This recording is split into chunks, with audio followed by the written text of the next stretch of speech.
Hey, everybody. Now we're going to move on to chapter 3 in the theater experience. And in this chapter, we learn about the cool different kinds of theater spaces that theater artists can create work in. And so I'm going to take you to the PowerPoint. I'm also going to take you to the worksheet that you have due for this module and kind of explain it to you too. Okay, so here we go. Theater space and environment. Again, we have our agenda of what we're going to see in this PowerPoint, and you can go through this and pause and look at this if this is of interest to you, but we're just going to jump in. Basically, this chapter talks about how there's several different kinds of theater spaces that we may find ourselves in when we're going to go see theater or when we're making theater. And it lists a couple. The proscenium stage, which is what we have at Alabama A&M. Thrust stages, which you see an example of right here on this little picture in the PowerPoint. Arena stage, like our football at field at Alabama A&M or a basketball court at the event center. Black boxes and found spaces, which just kind of boxes are really special, and we're going to talk about those in a minute. And found spaces is just kind of a catch-all term for the fact that actually theater is everywhere, which we said in the first module, and it can be done anywhere. I'm performing a little bit right now because I'm hoping that I'm entertaining, right? Each space offers its special kinds of theatrical experience for the audience and for the artists. Basic stage arrangement. So in a proscenium stage, the word proscenium means arch and picture frame. So sometimes have you ever walked into a theater and you see that the stage has a picture frame around it? That allows us to have backstage scenery and create all kinds of fancy special effects because there's lots of things happening backstage that the audience cannot see. They are out front of the stage and all the magic is happening behind that arch, behind the walls, right? Then there's the arena stage, which is also called doing theater in the round. There's a circular stage in the middle, and there's audience all around it. Again, think about a basketball court or a football field. A thrust stage is another important stage, and this has a platform stage from the ground and then seating on three sides. Think of it like a peninsula, which is surrounded on three sides by water. A thrust stage is surrounded on three sides by water. I mean, but not by water, by audience. And what that means is that the audience can have a more intimate relationship with the actor. Actors may be coming in from different um, entrances now. We've got more aisles instead of like one main aisle down the middle or two aisles on the side in a proscenium stage. In arena is kind of big, so you're not really on top of the performers. A thrust stage, you're a little more intimate. And so you're going to see that happen now on these last two kinds of stage arrangements. They're a little more intimate. Created or found space. Have you ever seen a protest on the street? That's a found space. People decided we're going to meet at the corner of blah, blah, blah, and we're going to hold up our signs and we're going to speak our minds. You can do the same thing with the theater activity, but a protest is a live event. So it can be seen as a theater activity. But also, you may see jugglers or, clowns or something like that in a park or something special. That's a found space where someone's decided, oh, we're going to do that here. I direct a theater production every year that is a touring show. And so that means I go different places with this production of Alabama A&M students, and we may perform it in a found space.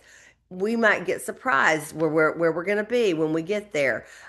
We do it in my Shakespeare production that will be in September. We have a show at Alabama A&M.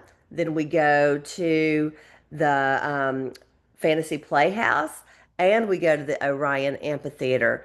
In a way, those can be found spaces. And at the Orion Amphitheater, I make up my own world there because it's just grass.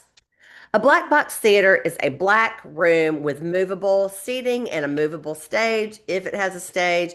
But the main thing is it's black and it's considered a blank space. So think black box and think blank space. You can turn it into anything. Let your imagination run wild. Here's some more details about a proscenium theater. Um, Proscenium theaters, primarily what I need you to know on this slide is that they're great for realistic theater. You see these areas on the side of the proscenium arch here? I can stick all kinds of great scenery and stuff back there and pull it out and create a different scene for you as the audience member. If you look above, there's a lot of space above it too, above this proscenium arch. And so above it is where I can have backdrops or set pieces that are called flown in. They're flown in from the fly system down onto the stage to create another world for you. So I can go lots of different places in a proscenium theater. Again, this is an arena or circle stage, and this is not a sporting event. This is what an arena stage looks like for theater. And so you see that there's audiences on all sides, and it looks like there's about four entrances into this joint. So that's really fun. Actors can be brought in from all these spaces, which creates a little bit more intimacy than the proscenium theater. Here's the thrust stage. Now look at there. You see what I'm talking about? Here are these people right next to these performers. So this person is really getting a close view of what's going on here. And these people too, and these people. And actually, these folks back here, they're getting a more intimate experience than they would in the proscenium theater that was big, right? Huge theater space and separate from the stage. Here, the people are kind of on the stage or next to it on three sides. We talked a little bit about created or found spaces with my example of my Shakespeare play. And here's my example right here, outdoor settings, right? The Bulldog Beat, which I help to run, we go to schools with the president every March, and we go into non-theater buildings, schools, gym. There, we may go into a theater, we may go into a lunchroom. Have you ever done a production at your church or at a community center? Have you seen somebody try to put together a dance concert or something like that in a non-theater building? That's another idea of the found space. And versatile adaptations. Truthfully, theater can be done anywhere. Theater is everywhere. If you look around, you'll see people playing all kinds of roles everywhere. But in truth, theater can pop up in any space. All it needs is the people. And here's some more details about black box theaters. And again, there's my line. They're really blank spaces that can be turned into whatever a director would like to turn them into. There's nothing frilly, there are no extras. There's lighting and sound available, but seating is movable. And you can really kind of make an immersive theater experience in black box theater. I've directed in many black box theaters. And one example I have, I did a play called She Kills Monsters, and it was kind of around the game Dungeons and Dragons. So in the place where the audience entered, I had all kinds of like crazy lanterns and chains on the wall. And so as they were entering into the black box theater, they were being immersed into this fantastical world that I used the entire space to create.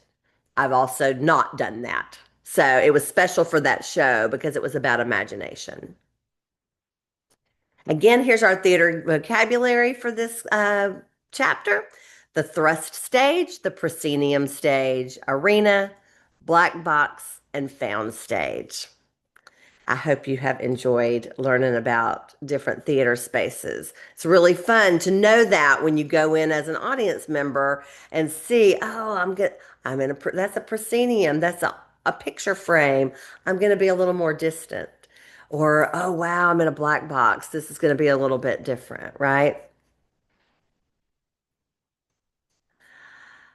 Now I want to take you to our back to Blackboard and talk a little bit about your assignment. So let's go in there. You'll see here under week 3 and read and watch. Here's another video that's really fun to watch, just about theater stages and the different stages that I just explained. But we're going to go to theater spaces and stage directions. Ah,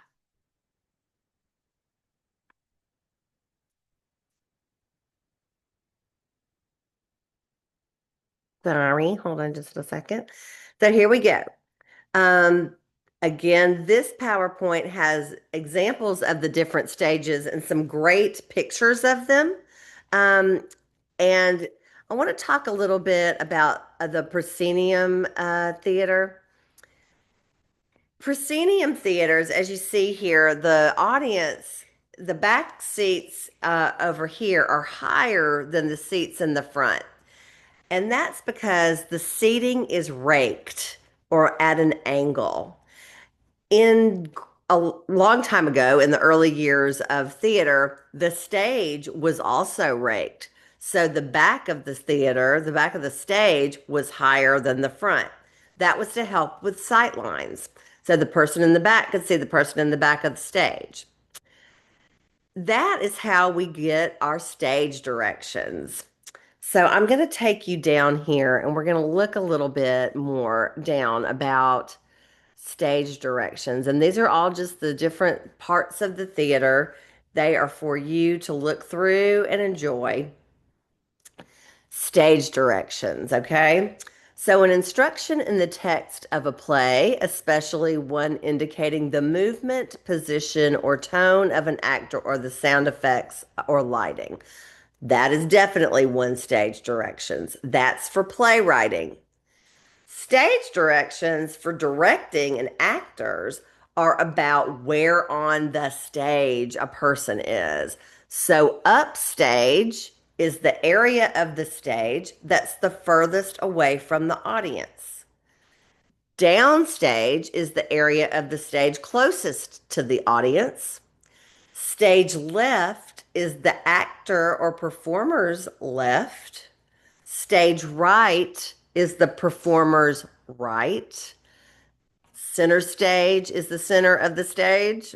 And the center line is an imaginary reference that indicates the center of the stage traveling from upstage, which means the back, to downstage, which means the front, down closest to the audience. So, your assignment this week is going to be to fill out your document stage directions worksheet that's in this module. You're just going to go down and you're going to notice on the worksheet stage directions at the top, and here is where the audience is. So you're going to fill in for me here. This number 8 is downstage center. Okay. And here are all of your words in this word bank. So it's actually just downstage. This is downstage right because here's the audience. Think about the actors standing right here. And so the actor's right is this way, downstage right. And then you're going to turn that into me. And there's the answers. All right. So you should get 100. I hope that you have enjoyed this video and have a great time doing the assignment. All right. Thanks. Bye.